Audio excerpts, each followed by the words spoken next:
Welcome to the Kortex Media Podcast, Marketing Accelerator, your compass for navigating the dynamic world of marketing and business growth. I'm Korson Schmidt, founder of Kortex Media. Our mission is to equip marketing agencies with the custom growth solutions they need to unlock massive revenue increases and scale their business. Hey guys, welcome back to the Kortex Media Podcast. Today we're joined by Krista Paremski, the founder of Final Four Media, an agency that's redefining full-service marketing with a focus on multi-location and franchise businesses. Krista's journey from corporate media to building her own agency was driven by a passion for truly helping clients, and now she's leading Final Four Media into an exciting new phase, centralizing systems and leveraging AI to build a cutting-edge SaaS platform, possibly. Get ready to dive in the complexities of large-scale marketing and the future of agency operations. Krista, thank you for joining me on the podcast. Thanks for having me. I'm super excited. No worries. So it's fantastic to have you on, and I'm excited for this conversation. Number one, to hear more about Final Four. Number two, to hear more about your journey from corporate coming into your own agency space. But number three, that AI systemized conversation as well, which we'll dive in further because I know there's something. You guys are cooking something at Final Four, and I'm excited to dive into it. But before we get too much into that, who is Final Four? What are your services? What do you guys do? I mentioned full service in the introduction, but I know you have an opinion on full service agencies as well. But what do you guys do? Who are you guys? I started Final Four Media 13 years ago, and we help businesses grow through strategic marketing and advertising with the intention of increasing their ROI. So we handle all industries from local to national, startups to established companies. We specialize in multi-location and franchise brands. So that could be a franchise owner that has a whole bunch of locations, like 50 locations all over the country, or it could be a large company that isn't part of a franchise network, but their customer base could be spread across a large region. What do we offer as far as our services? We pretty much everything that you can think of. So we cover the full spectrum, everything from streaming and broadcast TV and radio to digital, like social, display, SEO, podcasts. Like I said, you name it, we do it. And we're not tied to one platform. Yep. We use a lot of different media vendors because we believe that not every business is a one-size-fits-all model. We bring a little bit of customization to each location, since whatever works in one location might not necessarily work in the other. But we do know what works for a lot of different types of businesses. And so we take our history and patterns of what we know work, and we start with that in each market, and then we tweak it as we go based on how each market is responding. Amazing. I would say our focus is always what is going to drive growth. So, and then we build our campaigns and systems around that to be able to manage it end to end. I love that. Every business is so different. They all need their own growth plan to reach where they truly want to be. So having that, being able to be flexible like that with the plans, being customizable and give them what they need to truly grow is really amazing. Krista, do you mind just taking us through a quick example piece, maybe a case study on how you guys have helped a specific business reach those goals? Just because every company is so different on their approach on how they actually get their clients to these goals. Sure. Let me walk you through a case study. This is up on our website. We have a bunch of other case studies up there as well that you can go look at. But let me pull up one and share my screen. This is where we took one franchise owner who had multiple different locations and combined it with another franchise owner who had locations that kind of butt up to some of the other territories. So basically it was a more than one franchise owner, right? There was a couple different franchise owners that had territories that crossed multiple regions. And so in this case, this was 20 different locations. And Wow. so what we did was we took what was a broken system where one person was running one thing, and in some cases, it will work in competition with the other franchise that's right next door. And so we came in with we looked at all of the research, we looked at all of what they were doing, what needed to be done, and treated it as one entity instead of two different franchise ownership groups. And so what we did was we ran a combination of digital and broadcast.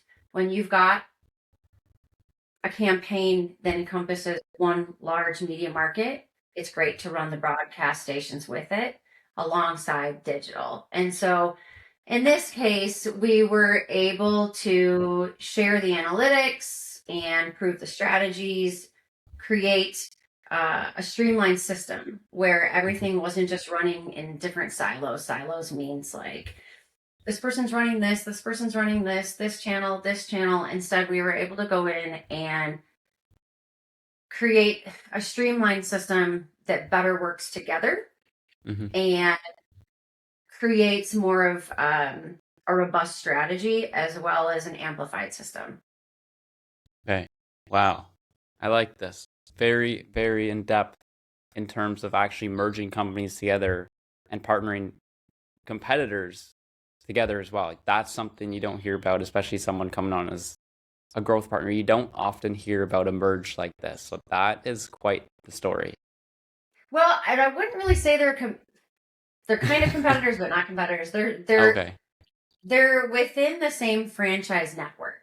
Gotcha. So they don't like to look at themselves necessarily as competitors from the corporate down strategy because everybody's trying to help everybody to lift the brand.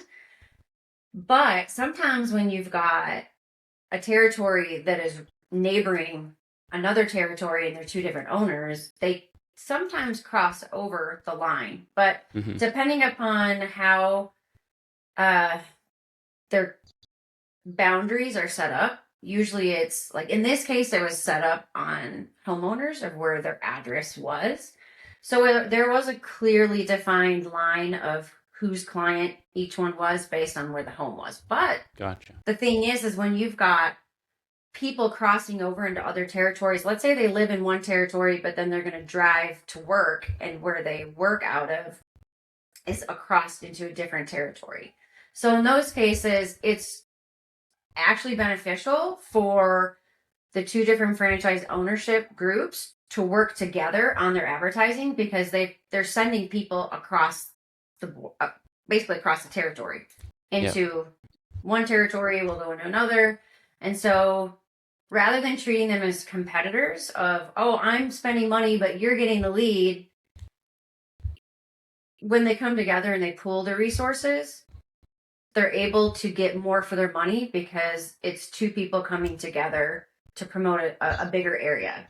And then it lifts both companies. Gotcha. Okay, gotcha. Do you see this quite often with multi-company or multi-location companies that do have this crossover, that they usually don't speak to one another, they treat each other like competition, and they just don't work together, where if they did, and like you guys did with this case study, it really creates, like you said, a system and moves things forwards and really helps leverage growth, and they can grow together rather than bashing back and forth. Do you see that quite often? I see both sides. Honestly, it depends on the culture that corporate is established from the top down. So if corporate is created a culture where it's a family culture where everybody is embracing each other and lifting each other up and supporting each other, it's less edgy. People are more willing to help each other and come together. You still get those ultra competitive people though, that whether there's a good culture of family and support, sometimes they're still kind of in it for themselves, I guess. Yeah. I would say they're a little bit more far and few between. The franchisees that we've worked with are really good at when you explain the vision and how it helps, they usually get on board pretty quick. Gotcha. Yeah, that's really cool. I could see how there would be some resistance with some companies because just people in their business are quite stubborn. A lot of people are, right? They want to do things their way or their highway. And yeah, I could see that being something to struggle with. Now I want Or to just even being protective of your, your budget. Yeah. They're worried that if they're spending money and it's going to somebody else's leads, Yeah. obviously nobody likes the idea of that. But when they see the big broad picture of how each other is helping, then it's less about just me and it's more about us. Yeah, I could see that. So I want to turn the conversation more towards the marketing agencies because that's usually what we talk about on these conversations. As marketing agencies, we can dive into more multi-location companies maybe in a little bit, but I mean, the marketing agency, the agency space in general has went through some massive changes over the course of the past few years, right? There's a lot going on. We're in such a fast-paced industry where there's tools, there's AI, there's trust gaps, there's a lot going on. What would you say within the current landscape of marketing and agency worlds, what is the biggest challenge for agencies today that are holding us back from reaching our true potential to get our clients to their goals or us to be able to help clients? What do you see as the biggest challenge for agencies today? I would say the biggest challenges are the ever-changing landscape to all of the different channels and platforms. And then you add AI into it. On top of that, there is so much changing at the speed of light that it's hard to keep up with. Yeah, and definitely. You always have to be testing new channels because there's new channels always coming out. And even the channels that are out keep becoming better and better and better. And so, and they keep changing different things within their platforms. And so you can't just rely on what worked 2 years ago, 5 years ago, even 6 months ago.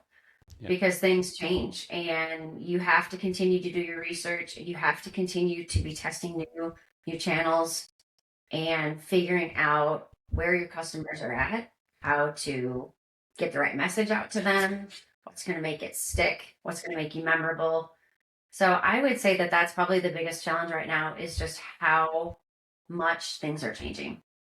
I would agree. There's a lot of noise in this marketing space because of these new tools, the AI coming out. It makes the accessibility into the marketing or agency world it makes the barrier a lot lower for entry. So we're seeing a lot more saturation in this space, and it's really making a ruckus, and that trust gap has gotten even more. Like, you really need to understand, like, for you to be able to come in and tell a multi-location company that, hey, we're going to talk to this other company and see if they want to partner. I feel like that would be, you guys need to really have that trust. So how are you guys going about building the trust in your relationships with potential clients, with prospects, so you guys see eye to eye before moving forward and making sure that this is the best destination for your client or prospect? I would say there's a couple different things. One, you bring up the trust factor, and that kind of goes back into what you were talking about before of my opinion on what is an actual full service agency.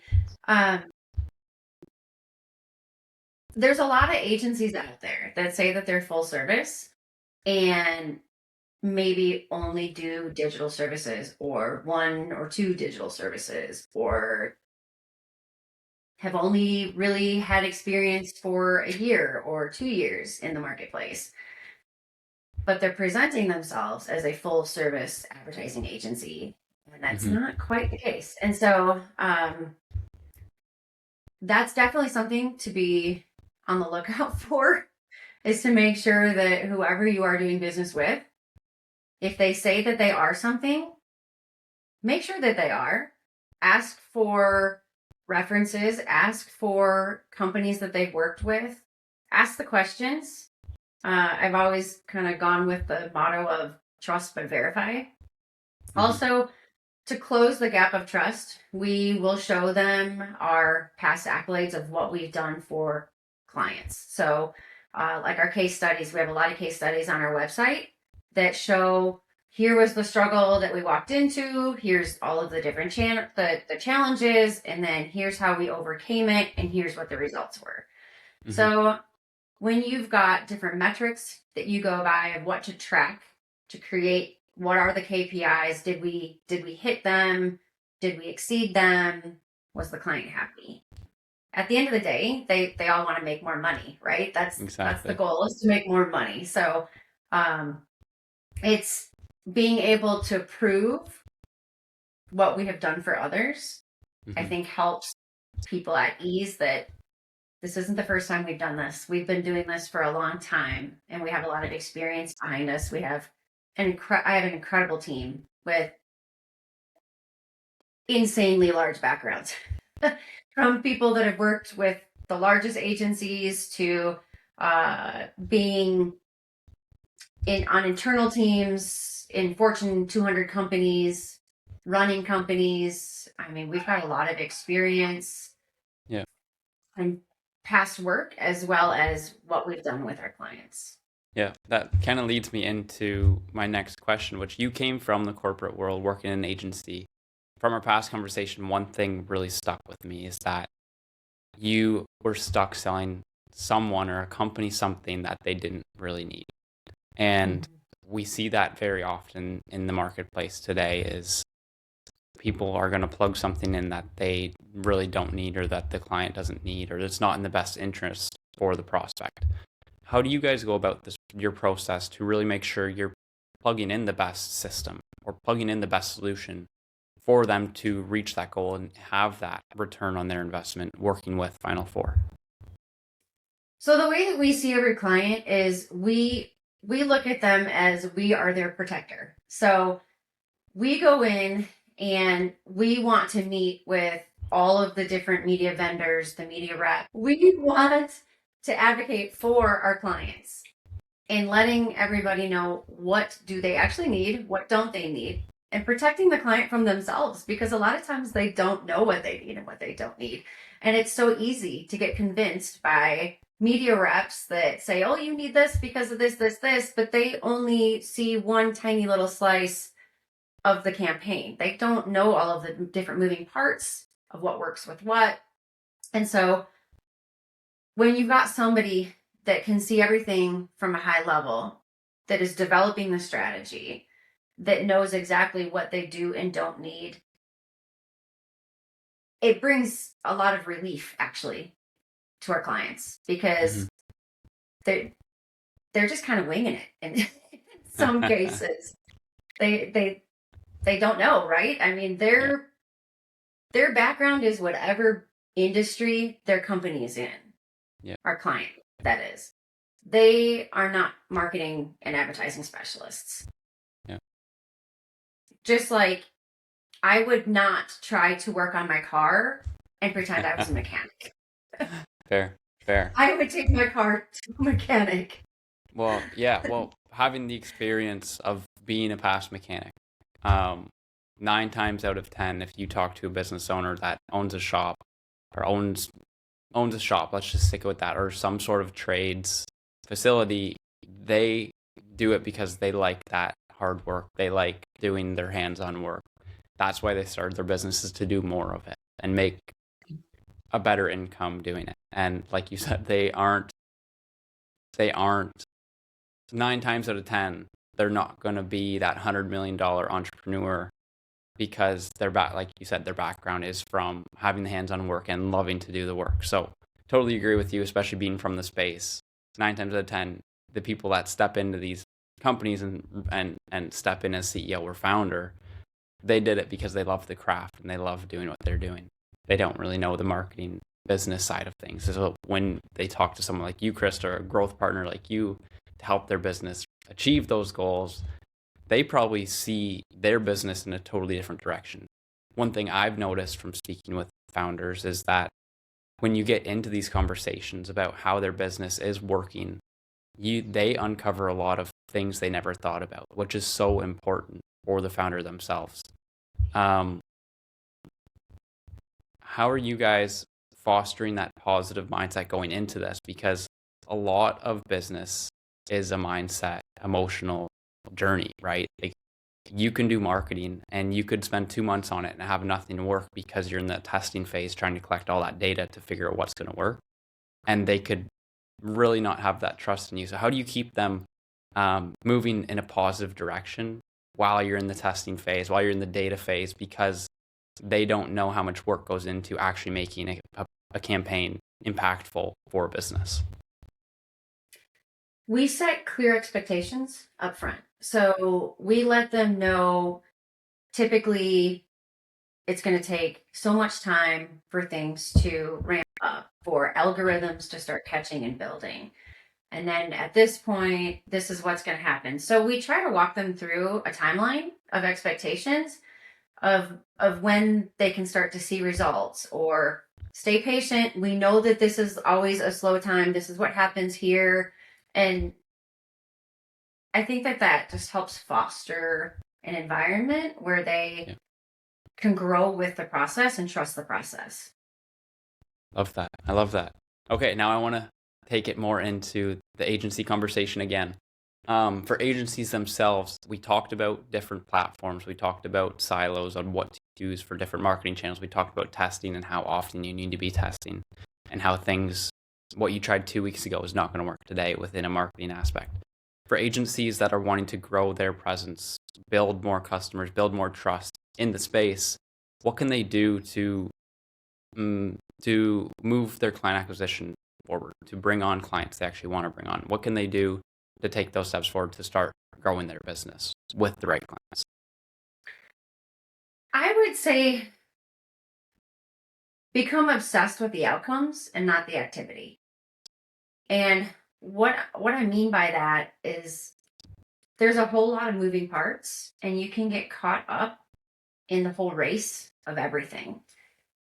Clients don't care about how many campaigns you launch. They don't care about how many posts you make or how pretty the ads look.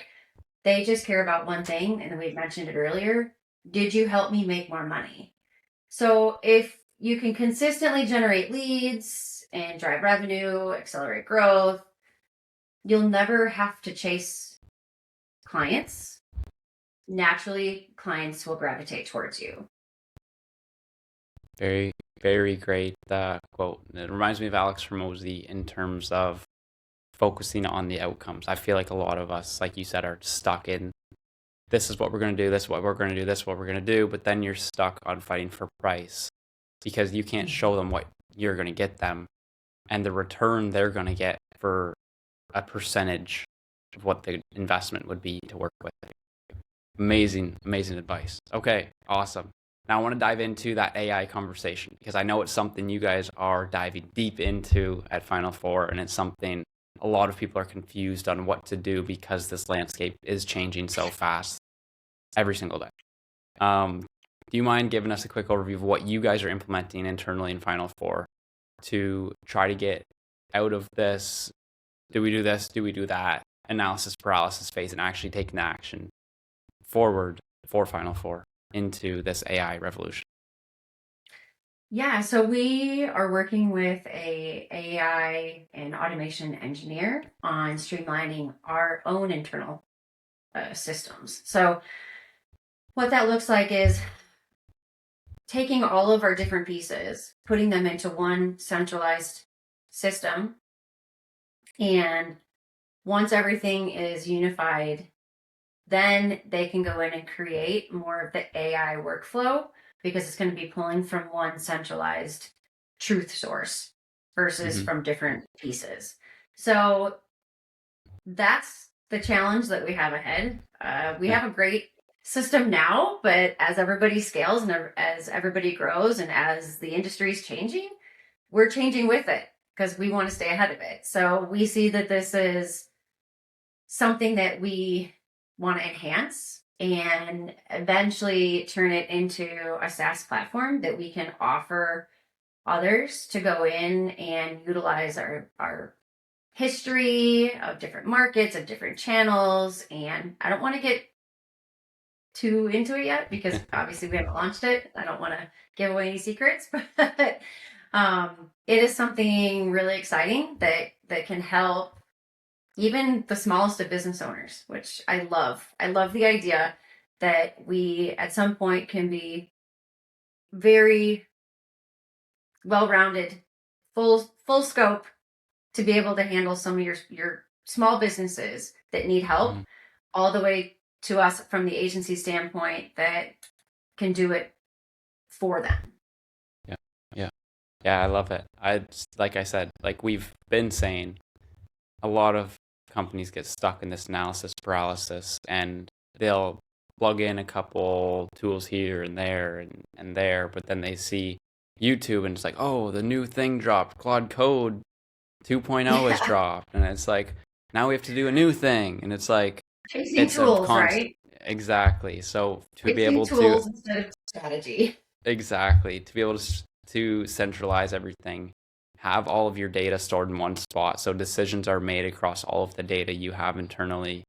It's going to streamline things that much faster. The investment now will be a huge payoff later, especially being able to help more and more companies as you continue on the journey. I think that's awesome. My goal is to be able to help companies of all sizes. And it's hard to be a new business or a small business. They don't have all the resources and all of the people and all of the Yeah. tools to be able to know how to grow and scale. They, again, like we talked about, they know their specialty. So I want to be able to offer something that anybody at any size in any location can take and help them build out their marketing campaigns. Yeah, that's awesome. That's awesome. I love it. That kind of leads me into the next question, which is, what are the goals that you have for Final Four stepping into the future? I know we talked about this, but what are the goals you have for Final Four into the coming future? Well, obviously get more clients. Right? That's every business goal. So go For sure. get more clients, help more people. Yeah. Yeah. Outside of that it's really diving into the new automation software that I was talking about, Yeah. building in more AI to create our systems to be quicker, faster. And then turn it into a platform that hopefully we can help others. That's awesome. I love it. And we did talk about, usually I don't get into much personal goals on the podcast, but we did talk about your personal goals and you wanting to eventually start your own podcast. I think that's amazing. I think it's great to even speak about our own personal goals. I might have to do it a little bit more. My past guest brought up personal goals, and I think they're so important to talk about. So what are some of your personal goals, Krista, that you want to achieve through 2026? So I would say my personal goals for this year is to get more involved socially. I've always been kind of behind the scenes, running the company, keeping everything moving, steering the ship in the right direction, leading a team, all of that kind of stuff, that I have not really taken the time to go outside of that and go be more involved socially. So I've actually been invited to be a keynote speaker Amazing. in a couple of weeks at a women in business event. And I was invited to be a mentor to young women in that encompasses all of Utah. So I'm super excited for that. Wow. So I've just been stepping outside of my comfort zone this year. My goal is 10x growth this year, and that means business and personal. So in order to grow business, you have to grow personal, right? The personal side of you has to grow in order to be able to grow along the side of the business. So Definitely. it's the year of yes for me and getting outside of my comfort zone. That's awesome. I love it. And you're starting off with a podcast and then moving into a keynote speaking event. I think that's a great start to it, and then it's amazing. The big thing you said, you have to get out of your comfort zone to grow, and it's very important to get out of your comfort zone. I feel like a lot of us, I wouldn't say a lot of people in general, just like staying comfortable. We're comfy. We don't have to do anything. We know our day to day, but the only way you're going to grow is to try new things. And if you fail, that's okay. It just means you learned one more lesson and you're on to that next. and you know what not Exactly. to do come next time, right? So I think that's an amazing goal.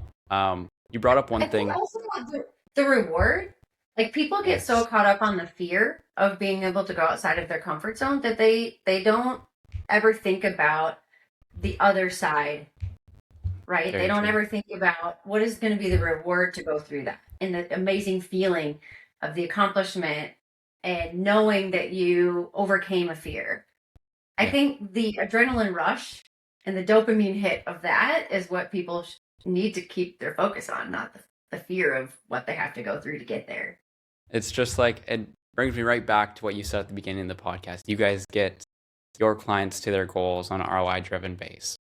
It's just like trying to sell someone in a not ROI driven. If you're trying to show them the process and how you're going to get them there, they're going to get freaking scared on how they get them They there. If just you see show work. them Mm-hmm. exactly, if you show them the outcome of where you're getting them and where they're going to be, it's a lot easier for someone to jump into the deep end if they see what they get after. Like it's like holding an ice cream cone outside the water if they can jump in and swim across, versus showing them a picture of inside the water, and that's what they're going to have to do. It's like, no, that's not going to entice someone to work with you or want to get to the results with you. Amazing. I don't know if you can see it right up there. I Yep, have a yep. vision board for 2026. And one Awesome. of the sayings on there is begin with the end in mind. I It's love that that. same concept of if you know what's going to happen at the finish line of achieving your dreams or overcoming your fears or what is it going to result into whatever that looks like that you're wanting to achieve, you have to focus on that instead of focusing on the hard stuff to get there. Obviously, you still have to create your plan to get Yeah, there, but when you're thinking things through and keeping yourself motivated to not give up, you have to focus on the end and thinking yeah, about why is this worth it? yeah, yeah. Totally agree. It's just like if you don't write down goals, you don't know where you're going to go. But as soon as you write those down and you visually have seen, this is what I want to do, it's a lot easier to take those steps to do it because you've seen where you want to go.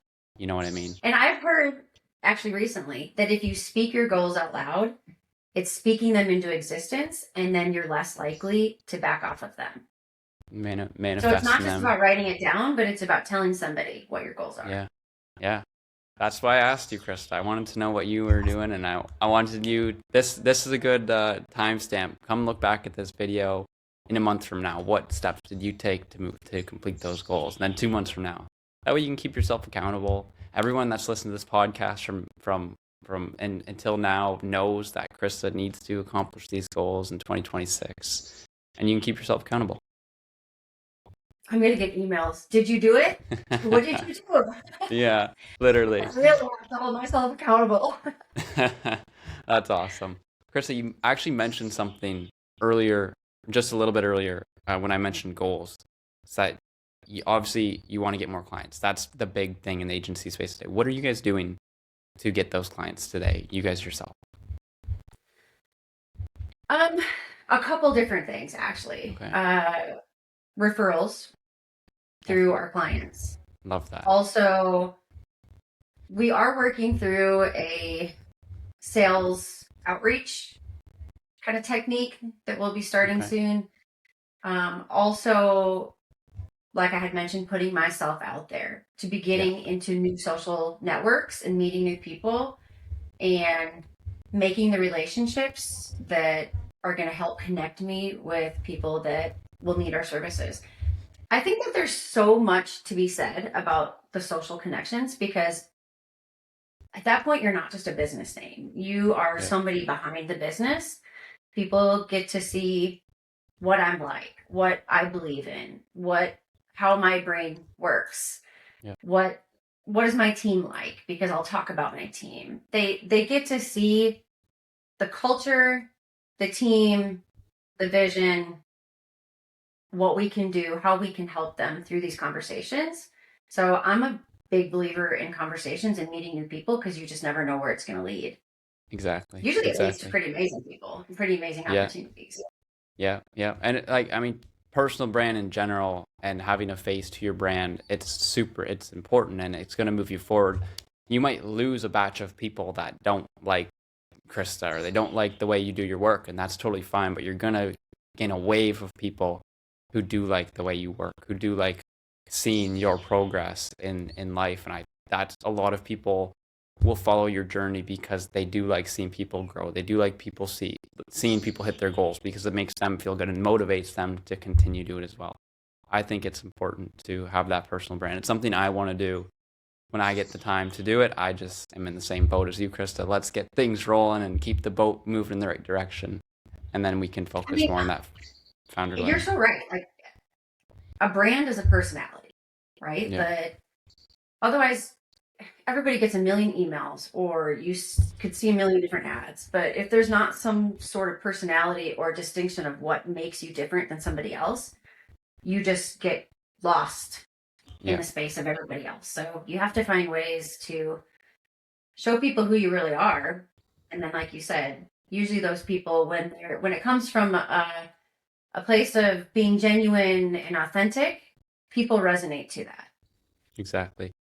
I think, honestly, brand is going to be more important than ever the further we step into these coming years with the introduction of AI, with making it the barrier to entry so much lower. I think brand is going to be so important across every vertical in every business, because people are going to resonate a lot more with that rather than resonating with an AI bot or something like that, right?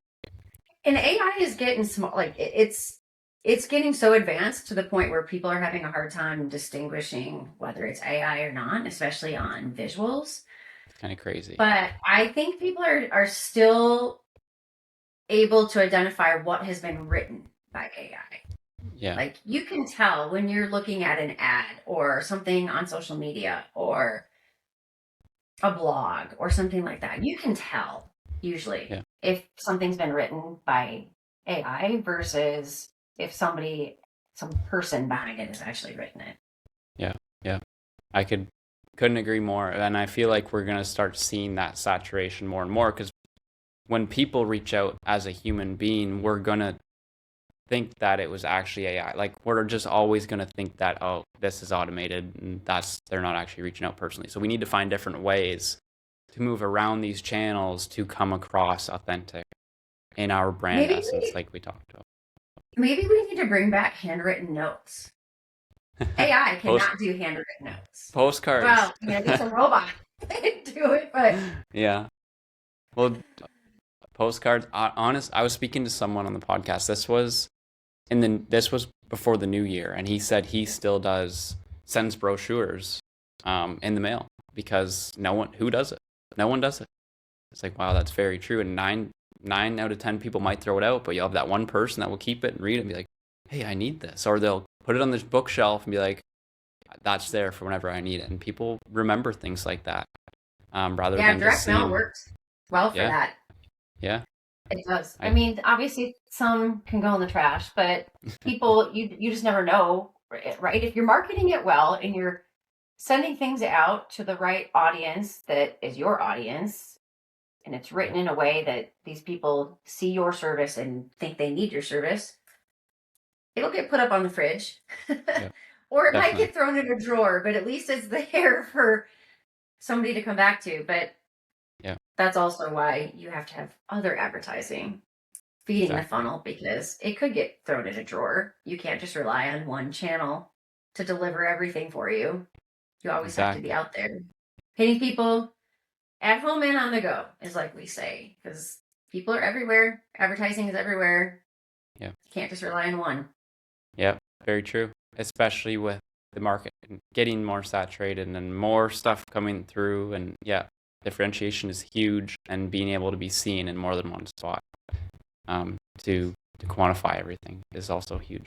Krista, what's the best piece of advice you have for young entrepreneurs wanting to get started in the marketing industry today? I would say don't quit and be hungry. Meaning, it's too easy to give up before you make it. And when I say make it, obviously that looks different for everybody. Yeah. So maybe make it for you is just to go out and get one customer. to start off with. Or maybe you've already got 5 customers and your goal is 25. Whatever make it looks like, don't give up. Because too many people, I feel like, stop and they fall short of their goals and their capabilities. Mm-hmm. The other thing is be hungry, meaning continue to invest in yourself and stay up to date with all of the moving trends and new tools and technology and AI. Maybe that means take a course, get in a workshop, get in a social group where everybody, like a mastermind, where you're going to benefit from other people and their experiences. But you have to stay hungry to stay ahead. Because if you aren't continuing to advance your knowledge, you're going to fall behind, especially with how fast everything is moving right now. Yep. Some great advice. Great advice. I think because there's so much noise, and do SMMA, do drop shipping, do agency, do AI, do this, do that. There's so much shiny object out there that you can get distracted very quickly. But if you stay on... Look at all of the new streaming TV platforms. It seems like everybody has an app for everything. There's and then like we talked about with AI, there's all of these new AI advancements that you're like, oh my gosh, I need to do AI with my company. Otherwise I'm falling behind. And then you are living in this fear of what do I not know? What do I need to know? Yeah. It's crazy. Exhausting. It really does. There's honestly, if stick with one thing and do it, that's honestly the best advice. Because you're going to outwork everyone. And as soon as you do get there, you're going to have way more knowledge. Like if it takes you longer to get there, you're going to have more knowledge than the people that got there 6 months earlier because they weren't in the trenches digging as hard as you were, right? I really resonate with that for sure. For my own experiences as well.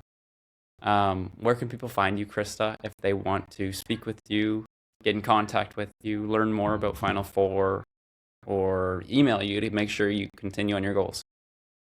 Sure. You can go to our website, which is Final Four Media, and 4 like the golf term, FORE, not like the number. Or you can email me, which is Krista at Final Four Media, and that's KRISTA at Final Four Media.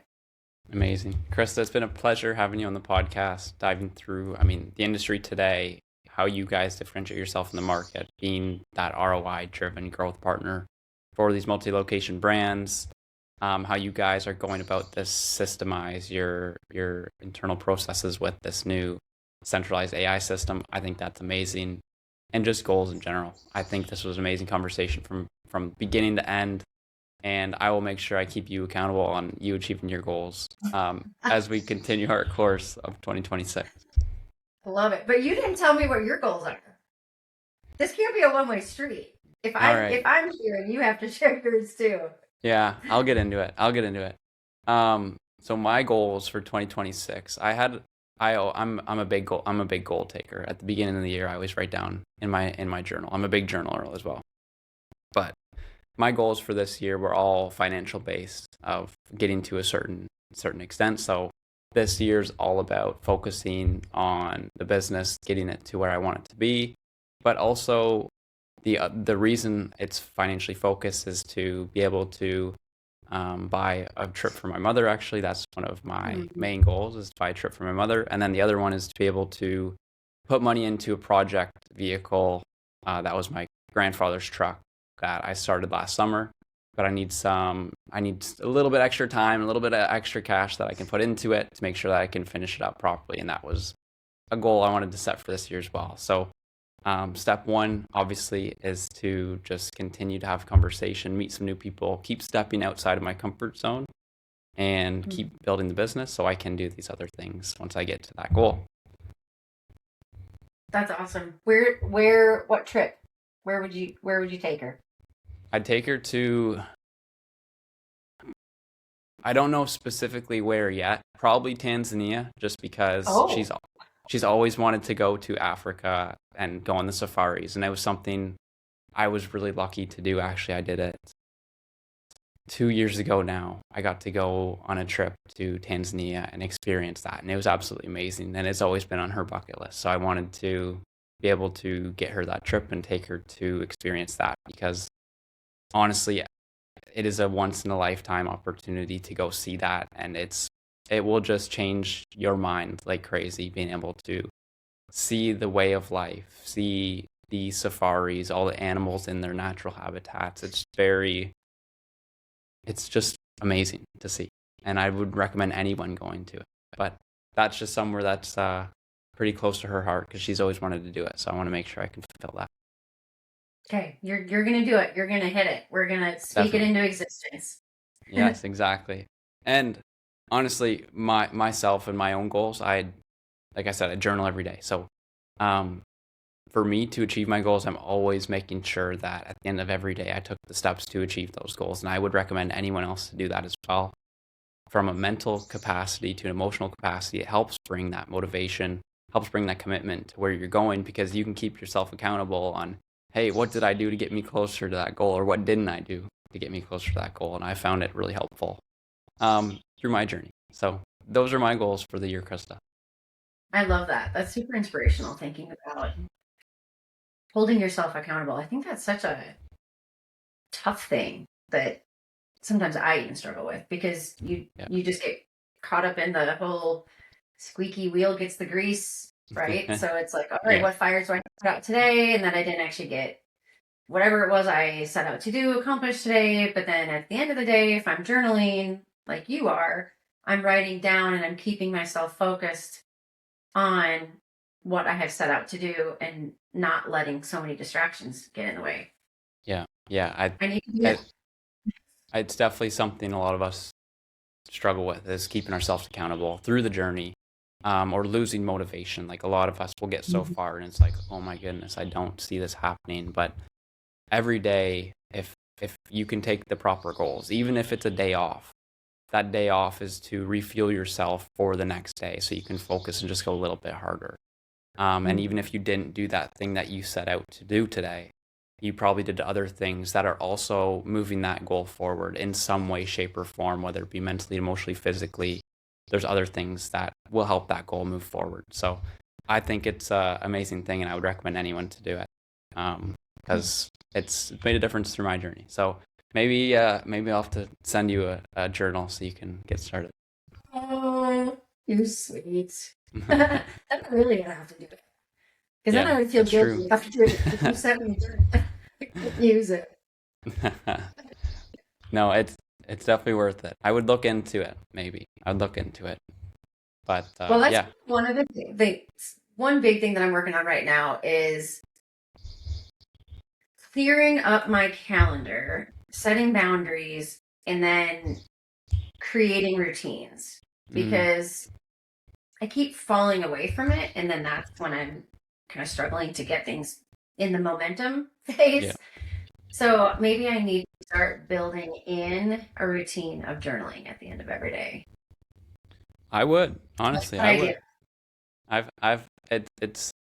It sucks some nights, because you're like, oh, I'm just so tired, I just want to go to bed. But it's nice to be able to reflect on your day. What did you do? How did you do it? And just be able to reflect, really. I think it's important. Yeah. Very centric, I'm sure, which is a good way to go to sleep. Yes, definitely. I mean, it gets you off your phone. It gives you a reason to slow your mind down, give some thought about how your day was. Some intentionality. Yeah, exactly. So anyone listening this far in, definitely do that. I've found a huge difference in it. Krista, thank you for joining me again. It's been a pleasure having you on the podcast. Thanks for having me. I had a lot of fun. No worries. Yeah, it was a great conversation. And maybe we'll do it in 6 months from now, and we'll have to keep each other accountable on the goals or something. Yes. We'll have to do it. We need to do an update to see what have we accomplished or not accomplished. Yeah, exactly. We'll be moving forward. We'll make sure that you're journaling, I'm journaling, and those journals show that we're taking the steps in the right direction to get us to our goals. And if not, maybe we learned what not to do to get to our goals when we take those next steps, right? That's true. Yeah. Yep. So Awesome, Krista. It's been a pleasure having you on the podcast. Thank you so much for sharing your goals and helping me share mine as well, so we can speak them into existence and really pull things together, make things happen. Sounds good. I love it. Have me again. Thank you.